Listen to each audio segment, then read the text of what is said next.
이른바 똘똘한 한 채 챙기기라는 비판을 샀던 청주 출신 노영민 대통령 비서실장이 결국 서울 집도 처분키로 했습니다.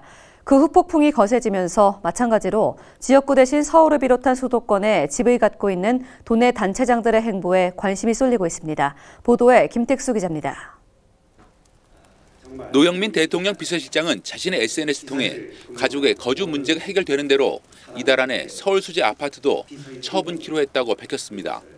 노 실장은 의도와 다르게 청주 아파트를 처분하는 것이 서울의 아파트를 지키려는 모습으로 비춰지면서 국민의 눈높이에 미치지 못했다며 이번 일을 계기로 자기 자신을 보다 엄격히 대하도록 노력하겠다고 전했습니다.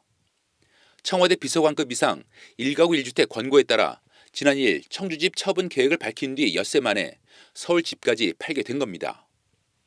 이에 따른 관심은 다주택 또는 노 실장과 마찬가지로 지역구 대신 서울을 비롯한 수도권에 집을 갖고 있는 도내 단체장들의 행보에 쏠리고 있습니다.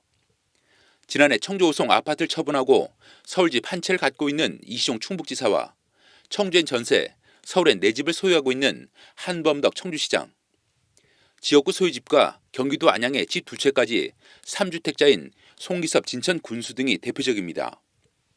여기에 음성과 청주 오창 등의 집 3채를 보유한 조병옥 음성군수와 서울과 충주에 한 채씩 갖고 있는 조기령 충주시장, 지역구에 보유주택이 없는 김재종 옥천 군수와 이차영 괴산 군수에 대해서도 비판적인 시각이 일고 있는 상황입니다.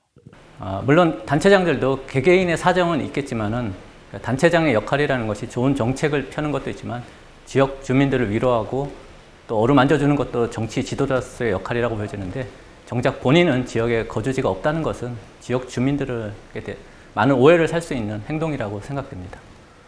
이런 가운데 정세균 국무총리는 고위공직자들이 여러 채 집을 갖고 있다면 어떤 정책을 내놓아도 국민의 신뢰를 얻기가 어렵다며 지자체를 포함한 고위공직자의 주택 보유 실태 파악과 함께 다주택자의 경우 하루빨리 매각하라고 지시한 상태여서 선출직을 비롯한 고위공직자 주택 처분이 실제로 이어질지 주목됩니다.